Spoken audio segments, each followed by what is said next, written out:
और खबर सऊदी अरब से, जहां रियाद में भीषण आग लग गई। सोफा फैक्ट्री में ये आग लगी थी। बताया जा रहा है कि रियाद में लगी आग में 16 बांग्लादेशी नागरिकों की मौत हो गई है जलकर।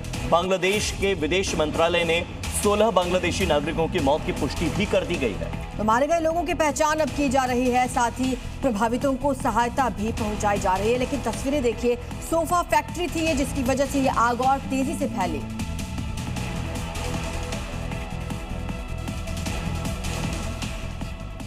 इसी बीच बड़ी खबर कोलंबिया से आ रही है, जहां भूकंप से भारी तबाही मची और अब तक 111 लोगों की मौत की पुष्टि हो चुकी है। तो कोलंबिया में भूकंप से 111 लोगों की मौत और सैकड़ों लोग घायल। कई लोग अभी भी मलबे के नीचे दबे हुए हैं। कई इमारतों को खाली करवाया गया है। कोलंबिया में 7.4 की तीव्रता का भूकंप आया था। तस्वीरें आप देखिए, विनाशकारी भूकंप का तांडव यहां पर देखने को मिला। कई इमारतें ढह गई और इस दौरान अफरा तफरी का माहौल यहां पर दिखा। तो ये बहुत खतरनाक और बहुत ही विनाशकारी भूकंप है जिसका तांडव देखने को मिला कोलंबिया में। कोलंबिया में इमारतें ताश के पत्तों की तरह ढह गईं। कई ऐसी इमारतें हैं जिनके मलबे के नीचे अभी भी सैकड़ों लोग दबे हुए हैं। 111 लोगों की मौत की पुष्टि अब तक हो चुकी है। छह तस्वीरें आपकी स्क्रीन पर है। दक्षिण अमेरिकी देश है कोलंबिया, जहां पर 7.4 तीव्रता का भूकंप आया। तस्वीरें देखकर आप अंदाजा लगा सकते हैं कितनी तीव्रता इसकी रही होगी। इसके झटके पड़ोसी देश तक महसूस किए गए। तो साउथ अमेरिकी देश इक्वाडोर और वेनेजुएला तक इस भूकंप के झटकों को महसूस किया गया, लेकिन भीषण तबाही कोलंबिया में हुई है। झटके इतने तेज थे कि देखते ही देखते चारों तरफ भगदड़ मच गई, अफरा तफरी मच गई। लोग अपनी जान बचाने के लिए घरों और दफ्तरों से भागे।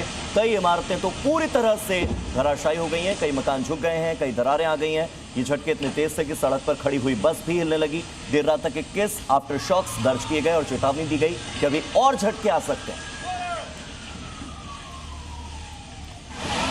अब कोलंबिया के परेरा शहर की इस तस्वीर को देखिए। यहाँ खड़ी ये इमारत भूकंप के जोरदार झटके को बर्दाश्त नहीं कर पाई और देखते ही देखते जमीन दोज हो गई। मलबा तेजी से आसपास फैल गया। इंसान तो इंसान, पक्षी भी अपना घोंसला छोड़ उड़ गए। भूकंप का झटका इतना तेज था कि बहुमंजिली इमारतें इस झटके को झेल नहीं पाई। ये बिल्डिंग्स चंद सेकंड में ही ताश के पत्तों की तरह बिखर गई। अब इस बिल्डिंग को देखिए कैसे इसका बड़ा हिस्सा एक झटके में टूटकर गिर गया। चारों तरफ बिखरे ये मलबे बताने के लिए काफी है कि कोलंबिया में इस भूकंप ने कितनी बड़ी तबाही मचाई है। तो कोलंबिया में भूकंप के बाद आपातकाल का ऐलान कर दिया गया है। विनाशकारी भूकंप को देखते हुए इमरजेंसी की घोषणा की गई। कई इमारतों को भारी नुकसान पहुंचा है। लोग घबराकर घरों से बाहर निकले। राहत और बचाव का कार्य लगातार जारी है। लेकिन बड़ी खबर कि कोलंबिया में आपातकाल का ऐलान कर दिया गया। इस भूकंप का जो केंद्र है वो सान होजे डेल पाल्मार के पास है और भूकंप का सबसे ज्यादा असर क्विब्डो शहर में देखा गया है। कोलंबिया के क्विब्डो शहर में सबसे ज्यादा तबाही, सबसे ज्यादा विनाशकारी भूकंप का असर देखने को मिला। क्विब्डो शहर की तस्वीरें में हम आपको दिखा रहे हैं, जहां पर कई इमारतें धराशायी हो गई हैं। 7.4 तीव्रता का यह भूकंप इतना जोरदार था कि इमारतें हिलने लगी और कुछ हिस्से टूट कर ढहने लगे। धूल का गुबार आसमान छूने लगा। मनीजालेस के कैथेड्रल का एक टावर भी ढह गया। लोग बस देखते रह गए। सड़क पर खड़ी इस बस को देखिए कैसे भूकंप के बाद हिल रही है। कई इमारतें तिरछी हो गईं, कुछ आंशिक रूप से ढह गईं।